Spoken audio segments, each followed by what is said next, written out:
پر ہے۔ بسم اللہ الرحمن الرحیم، الحمدللہ رب العالمین وصلی اللہ علی محمد وآلہ الطاہرین۔ موضوع گفتگو خمس۔ عام طور پہ خمس کہا جاتا ہے، لیکن جو صحیح تلفظ ہے وہ ہے خمس۔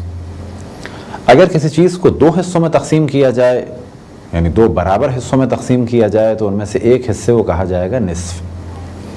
اگر تین برابر حصوں میں تقسیم کیا جائے تو ان میں سے ایک حصے کو کہا جائے گا ثلث، اور اگر چار برابر حصوں میں تقسیم کیا جائے تو ان میں سے ایک حصے کو کہا جائے گا ربع، اور اگر پانچ برابر حصوں میں تقسیم کیا جائے تو ان میں سے ہر حصے کو کہا جائے گا خمس۔ اور اسی خمس کو کہا جا سکتا ہے پانچواں حصہ، اور اسی طریقے سے 20% یا 20%۔ اس سے پہلے کہ خمس کے موضوع کو ڈسکس کیا جائے، ایک سوال جو ذہن میں آتا ہے بعض دفعہ وہ یہ کہ مذہب حقہ شیعہ اثنا عشری میں خمس پر زیادہ توجہ ہے بنسبت زکوٰۃ کے۔ یہ سوال اس وجہ سے ذہن میں ابھرتا ہے کہ زکوٰۃ کو الگ چیز سمجھا جاتا ہے، جبکہ زکوٰۃ ہی کا ایک مصداق خمس ہے۔ سورہ بقرہ کی پہلی آیت ہے بسم اللہ الرحمن الرحیم الف لام میم، دوسری آیت ہے ذالک الکتاب لا ریب فیہ ھدی للمتقین، اور تیسری آیت میں انہی متقین کی صفات کو بیان کیا جا رہا ہے، جن میں سے پہلی صفت ہے الذین یؤمنون بالغیب۔ یہ متقین وہ ہیں کہ جو غیب پر ایمان رکھتے ہیں۔ تو پہلا مرحلہ بیان ہوا کہ ان کا عقیدہ صحیح ہے، غیب پر ایمان رکھتے ہیں۔ پھر عمل کی جانب توجہ دلائی، اور ایک خاص عبادت کی جانب توجہ دلائی کہ جو جسم کے ذریعے سے انجام دی جاتی ہے، جسے کہا جاتا ہے صلاۃ، وَيُقِيمُونَ الصَّلَاةَ، یہ دوسری صفت۔ اور تیسری صفت بیان ہوئی کہ جو مال کے ذریعے سے عبادت کی جائے، وَمِمَّا رَزَقْنَاهُمْ يُنْفِقُونَ، اور جو مال ہم نے انہیں دیا ہے اس میں سے وہ انفاق کرتے ہیں۔ تو اس آیت میں اللہ سبحانہ وتعالیٰ نے موضوع کو بہت وسیع بیان کیا کہ اللہ کے نیک بندے جو اللہ نے انہیں مال عطا کیا ہے، اس مال میں سے وہ اللہ کی راہ میں انفاق کرتے ہیں۔ یہ انفاق واجب بھی ہے، مستحب بھی ہے۔ اب اگر اس انفاق کے بارے میں دقت کی جائے تو کہا جائے گا کہ اس انفاق میں جو نیکی ماں باپ کے ساتھ کی جائے، بیوی بچوں کے ساتھ کی جائے، اڑوسی پڑوسی غریب جس کے ساتھ جو نیکی مال کے ذریعے سے کی جائے تو کہا جائے گا کہ اس شخص نے انفاق کیا۔ اور اسی انفاق میں ایک حصہ وہ ہے کہ جو واجبات کو ادا کرنے کے ذریعے سے ہے اور مستحبات کو ادا کرنے کے ذریعے سے ہے۔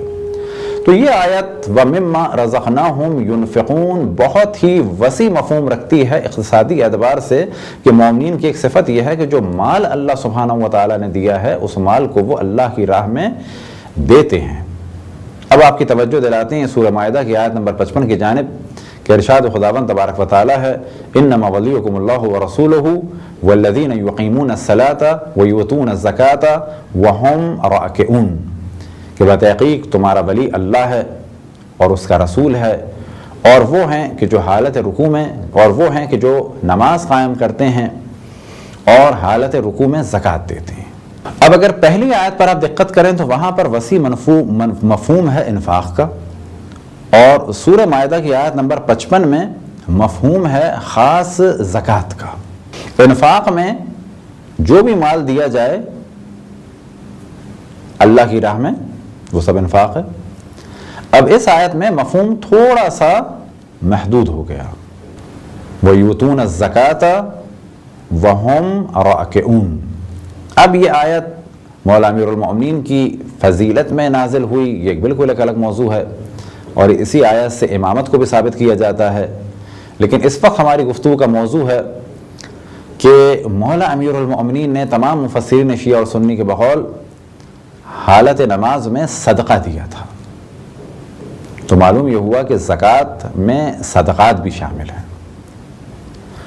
تو زکوٰۃ در حقیقت ایک مالی عبادت کا نام ہے کہ جو اللہ سبحانہ و تعالیٰ کے لیے مال دیا جائے مستحقین کو یا دینی کاموں کے لیے۔ اب انفاق میں ماں باپ بھی شامل ہو گئے، انفاق میں جو مال بچوں کو دیا جائے وہ بھی آ جائے گا، لیکن زکوٰۃ اس مال کے لیے، لیکن لفظ زکوٰۃ اس مال کے لیے استعمال نہیں ہوگا جو فرض کریں کہ ماں باپ یا اعزاء اور اقربا کے لیے خرچ کیا جائے، وہاں پر انفاق آئے گا۔ پس زکوٰۃ کا خاص مفہوم ہے فلاح و بہبود کے لیے، غربا کے لیے، مساکین کے لیے، دین اسلام کے لیے، سربلندی کے لیے، اسلامی ممالک کی سرحدوں کے دفاع کے لیے ایک وسیع مفہوم ہے زکوٰۃ کا، اور اسی میں ایک مصداق ہے صدقے کا۔ لہذا مولانا امیر المؤمنین نے صدقہ دیا تھا، لیکن اس کے باوجود اس صدقے کے لیے قرآن مجید میں لفظ آیا زکوٰۃ کا۔ تو زکوٰۃ عبادت مالی ہے، کن کاموں کے لیے؟ جو آپ کے سامنے ہم نے بیان کیا، اور اسی زکوٰۃ میں زکوٰۃ بھی ہے، تو کہا جائے گا ایک زکوٰۃ کے جرنل معنی ہیں کہ جو اس آیت میں ہیں، اور ایک زکوٰۃ کے خاص معنی ہیں کہ جو زکوٰۃ مسلمان ادا کرتے ہیں۔ بس کہا جائے گا زکوٰۃ کو اگر تقسیم کیا جائے تو اس میں سے ایک زکوٰۃ ہے، اور خمس بھی زکوٰۃ ہے، اور فطرہ بھی زکوٰۃ ہے، اور جو صدقہ مولا امیر المومنین نے دیا وہ بھی زکوٰۃ ہے۔ بس پھر بیان کریں کہ پہلی آیت میں جو مال اللہ کی راہ میں دیا جائے انفاق کا ذکر ہے، دوسری آیت میں زکوٰۃ کا ذکر ہے، لیکن یہاں پر مولا امیر المومنین نے اس آیت میں زکوٰۃ کس صورت میں دی؟ صدقے کی صورت میں دی۔ خمس بھی در حقیقت زکوٰۃ ہے، لیکن کیونکہ وہ زکوٰۃ پانچویں حصے کی صورت میں دی جاتی ہے تو اس کو ایک الگ نام بھی دے دیا گیا ہے، اور وہ نام دے دیا گیا ہے خمس کا۔ لہذا ارشاد خداوند تبارک و تعالیٰ سورہ انفال کی آیت نمبر 41 میں وَاعْلَمُوا أَنَّمَا غَنِمْتُم مِّن شَيْءٍ فَأَنَّ لِلَّهِ خُمُسَهُ، کہ جان لو کہ جو بھی تم فائدہ اٹھاؤ اس کا پانچواں حصہ اللہ کے لیے ہے، رسول کے لیے ہے، ان کے قربا کے لیے ہے۔ آیت تفصیل سے ہے، لیکن اس وقت ہماری گفتگو کا موضوع یہ ہے کہ یہ بات کلیئر ہو جائے کہ خمس بھی در حقیقت زکوٰۃ ہی کی اقسام میں سے ایک قسم یا زکوٰۃ ہی کے مصداقوں میں سے ایک مصداق ہے۔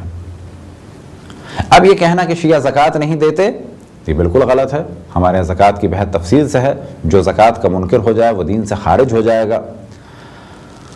ہاں، ہم جنرل ضیاء الحق جیسے حاکموں کو یا کسی بھی بے دین حاکم کو زکوٰۃ دینے کے فیور میں قطعاً نہیں ہیں۔ لہذا یہ جو ہمارا احتجاج تھا اسلام آباد میں قائد ملت جعفریہ مفتی جعفر حسین رضوان اللہ تعالیٰ علیہ کی قیادت میں، تو وہاں پر انکار زکوٰۃ کا نہیں تھا بلکہ امتناع تھا، یعنی ہم منع کر رہے تھے کہ ہم اپنی زکوٰۃ ضیاء کو نہیں دیں گے۔ پھر یہ بحث کہ ہمارے ہاں زکوٰۃ کن چیزوں پہ ہے۔ اب بعض لوگ یہ کہتے ہیں جی شیعوں نے زکوٰۃ سے فرار اختیار کی، تو ہم سوال یہ کرتے ہیں کہ ہم سونے چاندی پہ زکوٰۃ دیتے ہیں کب کہ جب وہ درہم و دینار کی صورت میں تھے، سکے دار سونے چاندی۔ ہم کرنسی پہ زکوٰۃ نہیں دیتے، لیکن اگر ہم زکوٰۃ سے بھاگتے، جو ہمارے برادران غیر شیعہ کے درمیان اگر 2.5% ہے تو ہم 2.5% کو چھوڑ کے 20% کیوں ادا کرتے؟ ہم زکوٰۃ دیتے ہیں مال پہ سے، اور وہ زکوٰۃ خمس کے نام سے ہے، اور وہ ہم 20% دیتے ہیں۔ لہٰذا یہ بات واضح رہے کہ ہم زکوٰۃ دیتے ہیں، لیکن زکوٰۃ ہر کسی شخص کے ہاتھ میں نہیں دے سکتے، اور نہ یہ کہ جو شخص بھی جس چیز پہ سے زکوٰۃ مانگے ہم دے دیں۔ زکوٰۃ خاص چیزوں پر ہے، خمس خاص چیزوں پہ ہے، زکوٰۃ بعض چیزوں پہ سے ہے اور ان کا نصاب الگ الگ ہے۔ خمس کچھ خاص چیزوں پہ ہے اور اس میں سے پانچواں حصہ یعنی 20% نکالے جائیں گے۔ تو زکوٰۃ کے بارے میں پھر ہم توجہ دلائیں کہ ہم دیتے ہیں، اور جب بینک میں ڈکلیریشن فارم دیا جاتا ہے تو اس سے مراد یہ کہ ہم گورنمنٹ کو نہیں دے رہے یا ہم بینک کو یہ اتھارٹی نہیں دے رہے کہ وہ ہماری زکوٰۃ جدا کرے، بلکہ ہم زکوٰۃ دیتے ہیں، جن چیزوں پہ زکوٰۃ ہے ان پہ سے دیتے ہیں، اور جتنی زکوٰۃ ہے اتنی دیتے ہیں، اور جو اس زکوٰۃ کے حقدار ہیں یا جن کاموں میں زکوٰۃ لگنی چاہیے ان کو دیتے ہیں۔ ہر شخص کو یا ہر فرد کو یا ہر چیز پہ سے یا بغیر شرائط کے اگر کوئی زکوٰۃ نکالنا چاہے تو اس کی ہم اجازت نہیں دیتے، کیونکہ زکوٰۃ ایک عبادت ہے اور زکوٰۃ سے پہلے شرائط ہونی چاہیے پوری، اور اسی طریقے سے زکوٰۃ کی نیت ہونی چاہیے۔ تو پھر ہم بیان کریں کہ ایک وسیع مفہوم ہے اسلام میں انفاق کا، اس کے بعد ایک مفہوم ہے جس کا دائرہ اس سے کچھ مختصر ہے، وہ ہے زکوٰۃ کا، یعنی چند ضروری کاموں کے لیے زکوٰۃ نکالی جائے، اور اسی زکوٰۃ کا ایک حصہ ہے خمس، اور اسی زکوٰۃ میں ایک ہے زکوٰۃ بمعنی خاص کہ جو 9 چیزوں پہ سے نکلتی ہے، سونے اور چاندی کے سکوں پہ سے، گندم، جو، کشمش اور کھجور پہ سے، اور اسی طریقے سے گائے، اونٹ اور بھیڑ پہ سے۔ ان سب کی شرائط ہیں، ان پہ سے زکوٰۃ نکلتی ہے۔ اور خمس کے بارے میں توجہ دلاتے چلیں کہ یعنی 5واں حصہ جدا کیا جاتا ہے اپنے مال میں سے۔ ارشاد خداوند تبارک و تعالی ہے وَاعْلَمُوا أَنَّمَا غَنِمْتُم مِّن شَيْءٍ فَأَنَّ لِلَّهِ خُمُسُهُ، اور خمس نکلتا ہے 7 چیزوں پہ سے۔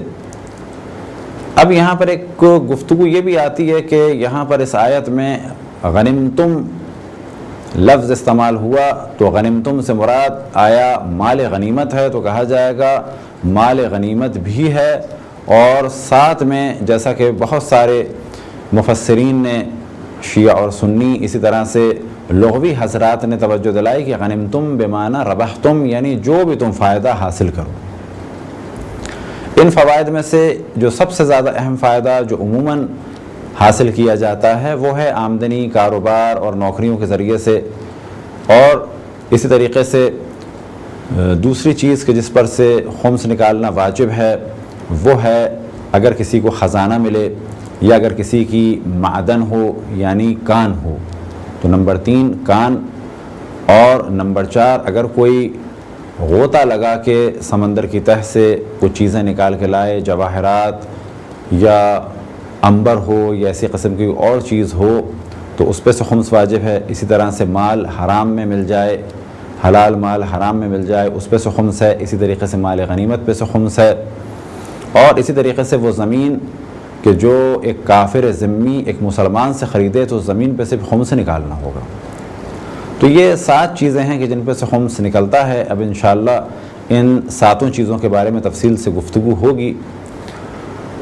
خداوند تبارک و تعالیٰ سے دعا ہے کہ بحق محمد و آل محمد ہمیں اپنے رسول، اپنی حجتوں، خصوصاً امام زمان علیہ السلام کی معرفت اور اطاعت کی توفیق عطا فرمائے۔ وصلی اللہ علی محمد و آلہ الطاہرین۔